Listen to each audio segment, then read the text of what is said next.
திமுக MP Kanimozhi உதவியாளரின் தம்பி என போதையில் கெத்து காட்டிய இளைஞர் மப்பு இறங்கியவுடன் உதவியாளரா, யார் அவர், எனக்கு தெரியாது என ரிவர்ஸ் வாங்கிய சம்பவம் கோவையில் பரபரப்பை ஏற்படுத்தியுள்ளது. போதைக்கு முன் போதைக்கு பின் என்ன நடந்தது, விரிவாக பார்க்கலாம். கோவை காந்திபுரம் 100 அடி சாலையில் வழக்கம் போல் போலீசார் வாகன தணிக்கையில் ஈடுபட்டிருந்தனர். அப்போது அவ்வழியாக தாறுமாறாக வந்த உயர் ரக கார் ஒன்றை தடுத்து நிறுத்தி சோதனை மேற்கொண்டனர். அப்போது மதுபோதையில் காரிலிருந்து இறங்கிய இளைஞர், நான் யாரு தெரியுமா, நீ என்ன பெரிய ஆளா என்று கேள்வி கேட்டு போக்குவரத்து காவலரிடம் அடாவடியில் ஈடுபட்டார்.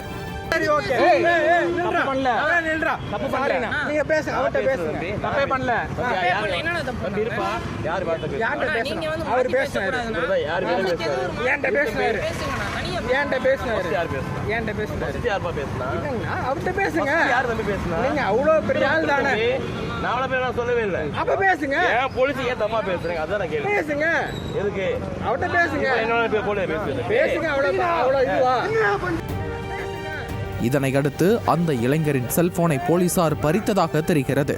இதனால் ஆவேசமடைந்த அந்த போதை ஆசாமி தான் திமுக எம்பி கனிமொழி உதவியாளரின் சகோதரர் என்று கூறி போக்குவரத்து காவலரை மிரட்ட ஆரம்பித்துள்ளார். அப்போது உடன் இருந்த இளைஞர்கள் அவரை சமாதானப்படுத்த முற்பட்டனர். ஆனால் விடாமல் அந்த இளைஞர் தொடர்ந்து வாக்குவாதத்தில் ஈடுபட்டார்.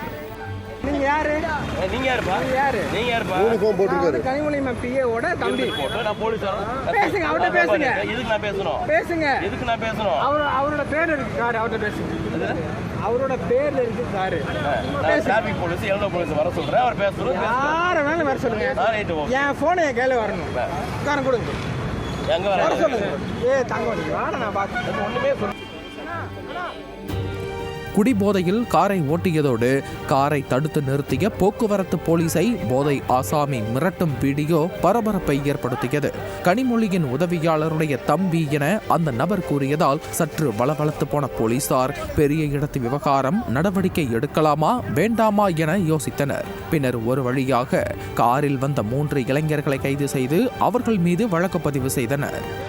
அவர்கிட்ட பேசுங்க.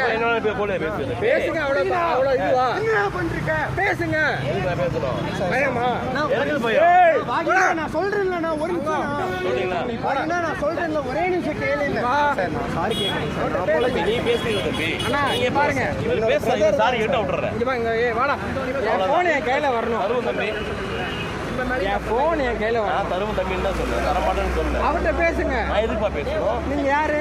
நீங்க யாருப்பா? நீங்க யாருப்பா? கனிமொழி பிஏவோட தம்பி. நீங்க யாருப்பா? கனிமொழி பிஏவோட தம்பி. நீங்க யாருப்பா? கனிமொழி பிஏவோட தம்பி. நான் போலீஸ். பேசுங்க, அவர்கிட்ட பேசுங்க. இதுக்கு நான் பேசணும். பேசுங்க. இதுக்கு நான் பேசணும். அவரோட பேர் இருக்கு கார், அவர்கிட்ட பேசுங்க. அவரோட பேர்ல இருக்கு காரு. டிராபிக் போலீஸ் எவ்வளவு போலீஸ் வர சொல்றேன், அவர் பேசுறோம், யார வேணாலும் வர சொல்லுங்க. என் போனை என் கையில வரணும், காரம் கொடுங்க, எங்க வர சொல்லுங்க. தங்க வாட, நான் பாத்து ஒண்ணுமே சொல்லப்பா. இவர் பேசுறாரா இல்லையாப்பா?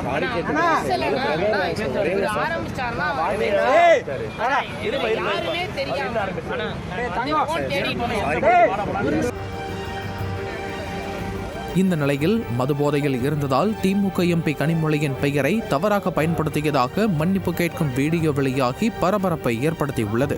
இதனையடுத்து 3 இளைஞர்களுக்கும் அறிவுரை கூறி பின்னர் போலீசார் அவர்களை விடுவித்தனர்.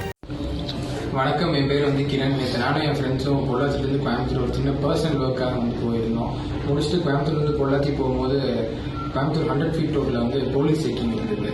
அப்போ இருந்துட்டு நான் கொஞ்சம் ட்ரங்க் மூடில் இருந்ததுனால போலீஸ்கிட்ட தப்பான வார்த்தைகள் பேசிட்டேன். அது சாரி. அது மட்டும் இல்லாமல் பப்ளிக் பிளேஸில் இந்த மாதிரி கனிமொழி எம்பி மேம் அவங்க நேமை யூஸ் பண்ணது தப்பு தான். அவங்க பிஏ யாருன்னு எனக்கு தெரியாது. எனக்கும் அவங்களுக்கு எந்த வித ஒரு சம்மந்தமும் இல்லை. ஃப்ரெண்டு கிட்ட தெரிஞ்ச ஒருத்தர் ஃபோன் பண்ணி கொடுத்து தான் இந்த மாதிரி பேச சொன்னேன். அதுக்கும் சாரி. பப்ளிக் பிளேஸில் இந்த மாதிரி பிஹேவ் பண்ணதுக்கு சாரி. போதையில் இளைஞர் உளறினார் என போலீசார் அவரை விட்டுவிட்டாலும் திமுக எம்பியின் பெயரை பயன்படுத்தினால் காவல்துறையினரை சரி கட்டிவிடலாம் என்ற எண்ணம் அந்த இளைஞருக்கு வர காரணம் குறித்து ஆராய வேண்டும். திமுக உடன்பிறப்புகள் பெரும்பாலும் வாகன சோதனையில் சிக்கும் போது எம்எல்ஏ, அமைச்சர் என யார் பெயரையாவது பயன்படுத்தி தப்பித்துச் செல்வது வாடிக்கையாகி உள்ளது. போலீசாரும் ஆளும் கட்சிக்கு எதிராக நடவடிக்கை எடுத்தால் பாதிப்பு ஏற்படும் என கண்டும் காணாமல் விட்டு விடுகின்றனர் என்பதே வருத்தத்திற்குரிய உண்மை.